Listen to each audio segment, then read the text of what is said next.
రైతు బీమాకు ప్రీమియం 1470 రూపాయలు కేటాయించినప్పటికీ దాంట్లో నుంచి సగం డబ్బులు 734 కోట్ల రూపాయలు కేటాయించామని చెప్తా ఉంటే ఆ మిగతా డబ్బులు ఎటుపోయినాయి మరి.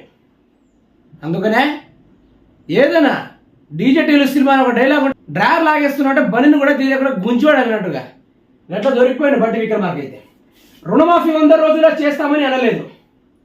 ప్రజలారా, ఎవరైనా రుణమాఫీ బాధితులు ఉంటే మనకు ఫోన్ చేయండి, వేసుకుందాం వీళ్ళని గట్టిగా ఫోన్ చేయనారన్నా మన నెంబర్కి ఫోన్ చేయండి. రుణమాఫీ కాని వాళ్ళు ఇది రుణమాఫీ 100 రోజుల్లో చేస్తామని చెప్పలేదట, దీని గురించి మాట్లాడుకునే ప్రయత్నం చేద్దాము.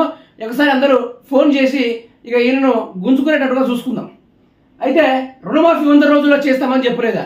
సిగ్గులేని ముఖాలు అధికారం రాకముందైతే మేము 3వ తారీఖు మీరు తీసుకురండి, 9వ తారీఖు డిసెంబర్న మేము మాఫీ చేస్తాం, జనవరి తెల్లారి చేస్తాం, సంక్రాంతి తెల్లారి చేస్తాం, ఫిబ్రవరిలో చేస్తాం.